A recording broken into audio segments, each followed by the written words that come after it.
Chapitre 14. Luc. La clientèle se fait de plus en plus nombreuse. Je sens la sueur qui me coule dans le dos et je ne sais pas si je dois blâmer ma nervosité ou mon zèle. Chaque fois que je me trouve au milieu d'une foule, mon regard court d'un visage à l'autre dans l'espoir de repérer Lacey. Longtemps, le camp s'est trouvé à moins d'1 heure de Calvert City, mais l'année où on l'a rejoint, il a déménagé au Nouveau-Mexique. On nous a dit que c'était pour suivre la direction divine, mais je parie qu'en réalité, c'est parce que les autorités locales commençaient à avoir des soupçons. Je me demande si Lacey est encore avec eux.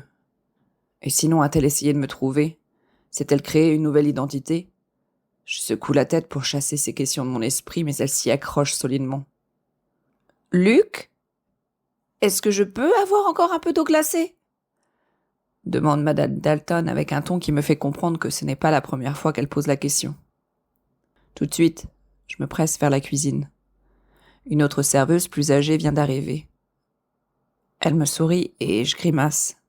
Merde, c'est Donnell, la grande sœur de Shauna. Shauna et moi ne sommes sortis ensemble que quelques semaines, mais elle m'avait présenté sa sœur au cours d'un match. La peau d'ébène de Donnell est aussi parfaite que celle de Shauna et elle me sourit chaleureusement en me serrant la main. Il paraît que Tessa s'est encore retrouvée au milieu d'une scène. Sa voix est cassante. C'est d'un ridicule. Ne fais pas cette tête, Shauna s'en est remise. Je viens pas te tabasser parce que tu l'as larguée. Aide-nous son tablier dans le dos.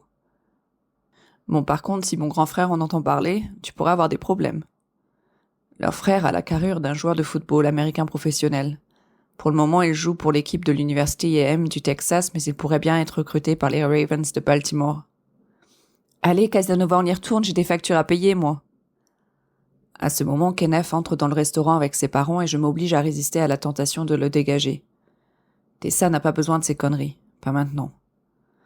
L'hôtesse l'installe dans la section de Donnell et je me sens soulagée. On croirait que la ville tout entière a décidé de prendre un brunch en même temps. Ou bien c'est juste qu'ils ont tous entendu parler de la médium venue pour voir Tessa. Dans tous les cas, pour un débutant, je me débrouille pas mal. Et les pourboires sont plutôt corrects. Mais je n'arrive pas à m'empêcher de garder un œil sur Tessa. Avec sa mère et l'autre folle dingue, elle me rappelle un passé que je préférais oublier.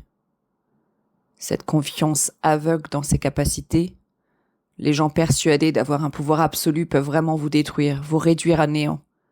Ils ont détruit ma mère et notre famille. J'entre la commande dans l'ordinateur sans réaliser la force que j'y mets. « Hé, ne défonce pas l'ordinateur, on en a besoin !»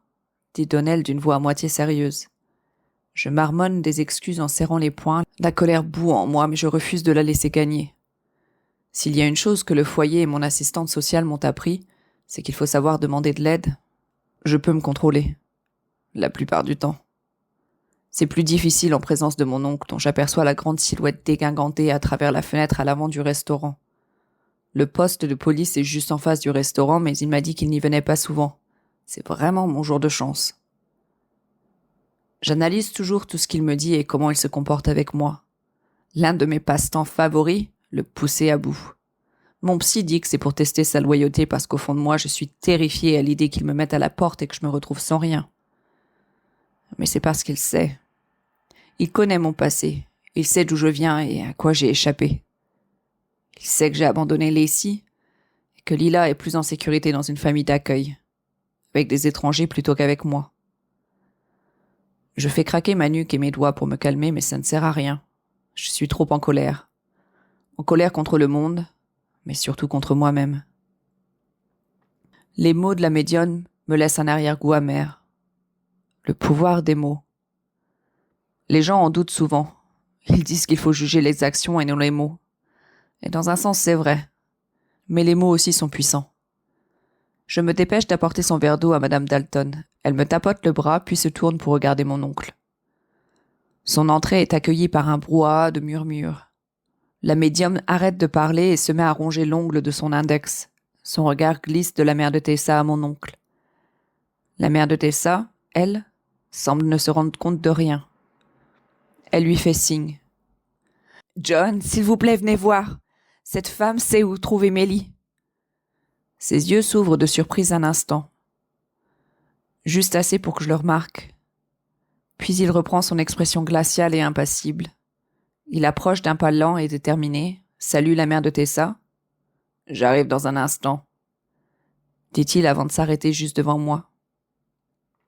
Alors, ce premier jour, demande-t-il avec le ton qu'il emploie pour s'adresser à ses agents, direct et sans fioriture. Ça va? Tu m'as pas faire de vagues alors? Jamais, monsieur. J'en rajoute un peu car je sais qu'il déteste ça. Madame Sienna, ma thérapeute, me dirait d'arrêter de le provoquer. Il faut que j'aille voir Madame Garner, dit-il en se penchant vers moi.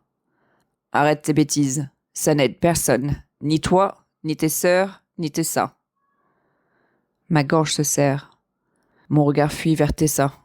Épaules voûtées, coude planté sur la table et le front posé sur les mains. Même de loin, elle a l'air vaincue. Mon oncle a raison, je ne gagnerai rien à le provoquer. Sa main se pose sur mon épaule et je me crispe à son contact. Il n'a pourtant jamais levé la main sur moi, mais les vieilles habitudes ont la vie dure. On se voit tout à l'heure. J'ai envie de lui demander pardon. Mais j'ai tellement de choses à me faire pardonner que si je commence, je ne sais pas quand je vais m'arrêter. « John !» appelle Madame Gardner, l'air impatient. « Encore une arnaque à tous les coups », dit mon oncle avant de s'éclaircir la voix. « Mais je dois en avoir le cœur net. Si seulement j'avais fait plus attention à ta mère, j'aurais pu le voir venir. » Il se tourne sans me laisser le temps de répondre ou de lui dire que pour moi, il n'est absolument pas responsable. Il a tout un tas de défauts, c'est vrai, mais ça ne le rend pas responsable de ce qui est arrivé à ma mère. Ce n'est pas lui qui nous a emmenés dans ce camp, mais bien ma mère. Tout ça parce qu'un type lui avait promis une vie parfaite, une vie pleine de sens et d'amour. Au lieu de quoi, il a fait de nos vies un enfer. Il nous manipulait en faisant semblant d'être poli, charmant, affectueux. Les autres membres ne le connaissaient pas vraiment, mais moi si. Merde, même notre gourou n'était pas aussi taré que l'homme dont ma mère est tombée amoureuse. Notre gourou, lui, croyait vraiment à ses propres histoires à dormir debout. Mon beau-père, par contre, n'a que la vengeance à l'esprit. Et le pouvoir. « Luc, tu m'apportes du café ?» appelle mon oncle. Il s'est assis à la table avec Tessa, sa mère et cette soi-disant médium. Tessa se lève lentement. « Je m'en occupe, il faut que je retourne travailler », dit-elle, serrant affectueusement la main de sa mère avant de se précipiter vers la cuisine. Donnell surgit nulle part. « Il faut remplir les pichettes thé glacé, tu veux bien t'en charger? Et préviens la cuisine qu'une grosse commande va arriver. » Elle me colle les pichets dans les bras et fait demi-tour pour retourner aux ordinateurs. Au fait, Tessa est une chouette fille. Je ne sais pas s'il s'agit d'un encouragement ou d'une menace. Franchement, je m'en fiche. Je me dépêche de rejoindre le couloir où je trouve Tessa appuyée contre le mur, les yeux fermés. Elle ne les ouvre pas pour parler. Ma mère est persuadée que Faye dit la vérité. Et toi? Je m'appuie contre le mur à côté d'elle, ma main tout près de la sienne. J'aimerais la croire, mais qu'est-ce qu'elle en sait en fait? Pourquoi serait-elle différente de tous les autres gens qui voulaient soi-disant nous aider? Sa voix est chargée de colère et elle soupire agacée. Il y a tellement de gens qui m'ont dit qu'ils savaient où la trouver, tous les menteurs qui profitaient de notre malheur pour se faire du fric. Elle se tourne et je l'imite.